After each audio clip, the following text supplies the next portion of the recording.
نحمده ونصلي ونسلم على رسوله الكريم أما بعد فأعوذ بالله من الشيطان الرجيم بسم الله الرحمن الرحيم يسبح لله ما في السماوات وما في الأرض له الملك وله الحمد وهو على كل شيء قدير۔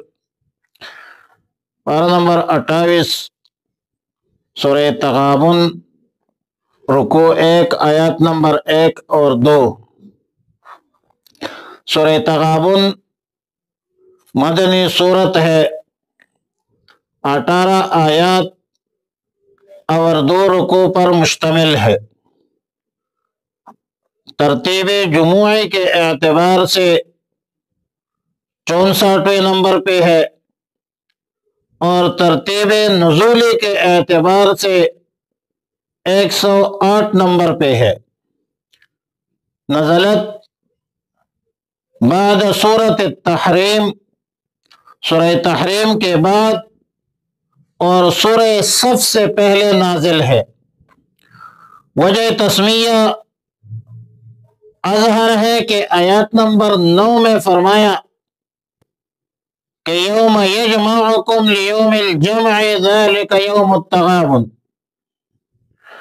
ماقبل سورۃ المنافقون کے ساتھ ربط اور مناسبت واضح ہے کہ سورۃ المنافقون میں ترغیب الآخرت کی اور تعطیل فی الآخرت، اور سورہ تغابن میں تفصیل ہے اہل ترغیب اور اہل ترہیب کا۔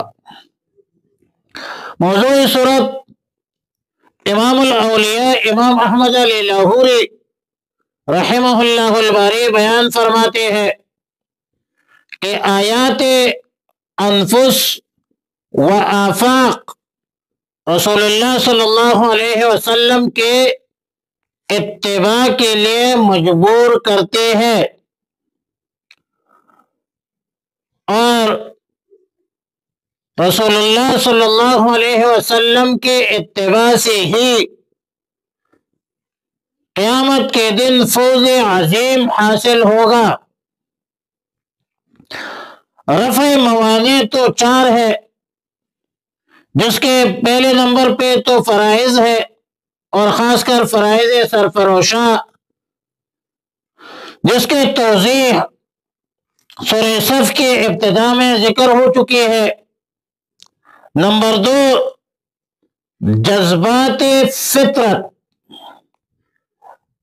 غذائے فطرت کے حصول کے متمنی ہے۔ نمبر 3 غذائے فطرت وہی مہیا کر سکتا ہے جس نے فطرت بنائی ہے، کیونکہ وہ محرم اسرار ہے، اور اللہ وہ ذات ہے جس نے زمین و آسمان بنایا اور تمہیں ماں کے رحم میں صورت عطا فرمائی۔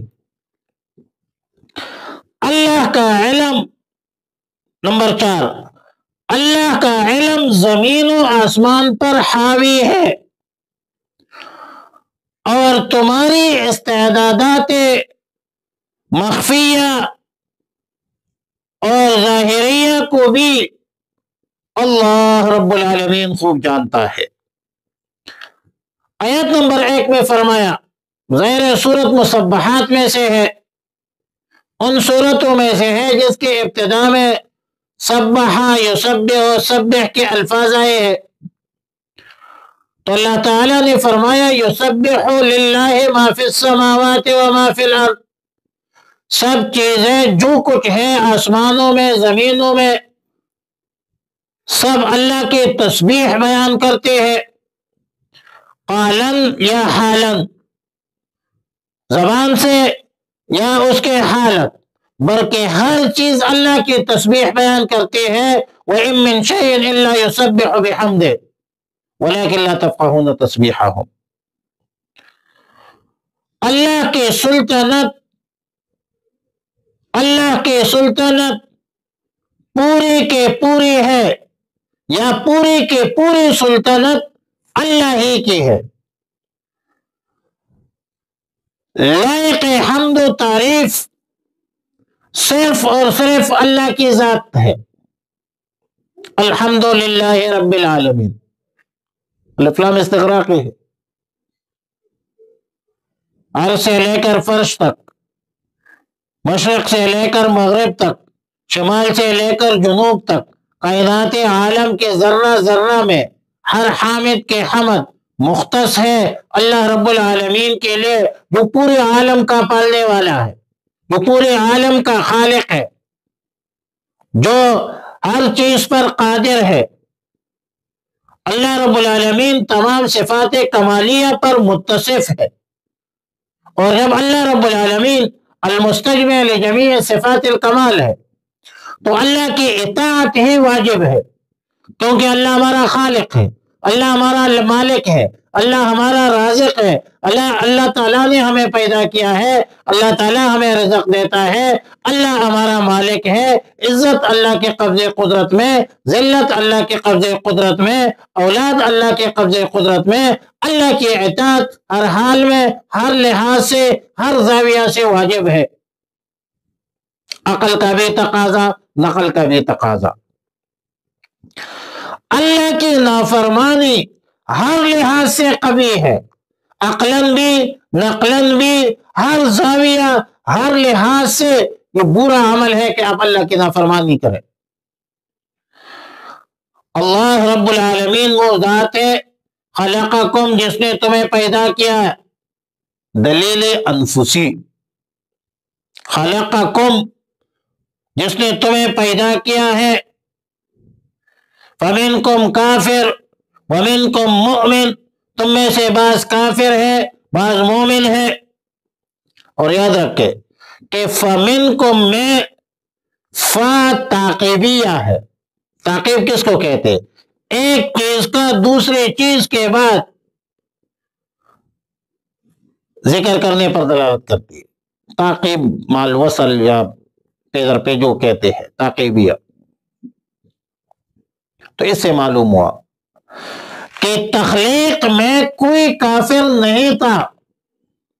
اللہ نے جب انسانیت کی تخلیق کی تو تخلیق میں، انسانیت کے تخلیق میں کفر کا عنصر نہیں تھا، کوئی کافر تھا نہیں. یہ کافر اور مومن کی جو تقسیم ہے یہ بعد میں کسب اختیار کرنے کے بعد پیدا ہوا ہے، اور اسی کسب، اسی اختیار کی وجہ سے اس پر گناہ اور ثواب عائد ہوتا ہے. رسول اللہ صلی اللہ علیہ وسلم نے فرمایا کہ کل مولود یولد علی فطرت الاسلام فابواہ یہودانہ او ینصرانہ او یمجسانہ. ہر پیدا ہونے والا انسان فطرت سلیمہ پر پیدا ہوتا ہے، فطرت اللہ التی فطر الناس علیہا. کل مولود یولد علی فطرت الاسلام. اب جس کا تقاضا تو ایمان ہے کہ مومن ہوتا ہے، مگر اس کے بعد ماں باپ اس کو یہودی بناتا ہے، نصرانی بناتا ہے، یا مجوسی بنا دیتے ہیں. اب زمانہ جاہلیہ ایک چیز دیکھ لیجئے کہ ایک طبقہ کافر کا ہے، ایک مسلمانوں کا ہے. منافقین بھی اس گروہ میں شامل ہے. لیکن یہاں پر ایک اور چیز کہ جاہلیت اور جہالت کے زمانے میں لوگ نسب کو قبیلے کی بنیاد پر تفریق کرتے تھے، نسب کی بنیاد پر گروہ بندی کرتے تھے. تو رسول اللہ صلی اللہ علیہ وسلم نے ان بتوں کو توڑ دیا. یہ بدبودار قومیت، لسانیت، عصبیت کے بدبودار ناروں کو توڑ دیا. اور مسلمان کسی بھی ملک میں ہو، کسی بھی خطے میں ہو، کسی بھی رنگ کا ہو، کسی بھی خاندان کا ہو، کوئی بھی زبان بولتا ہو، سب آپس میں بھائی بھائی ہے. انما المؤمنون اخوۃ، سب مسلمان آپس میں بھائی بھائی ہیں۔ اور رسول اللہ صلی اللہ علیہ وسلم نے فرمایا کہ المؤمن اخو المؤمن، ایک مسلمان دوسرے مسلمان کا بھائی ہے۔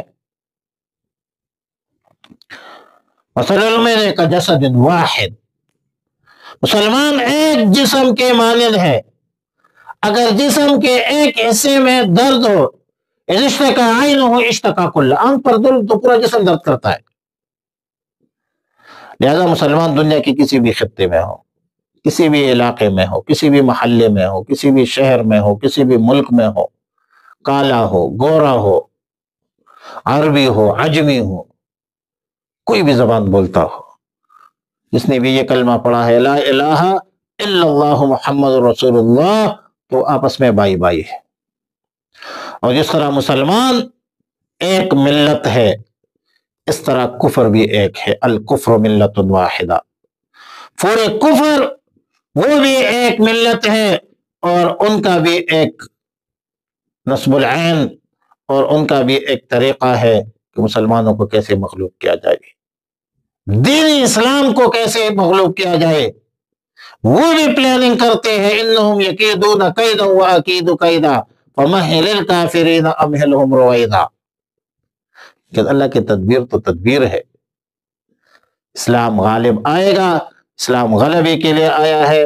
والذی ارسل رسولہ بالہدی ودین الحق لیظہرہ علی الدین کلہ،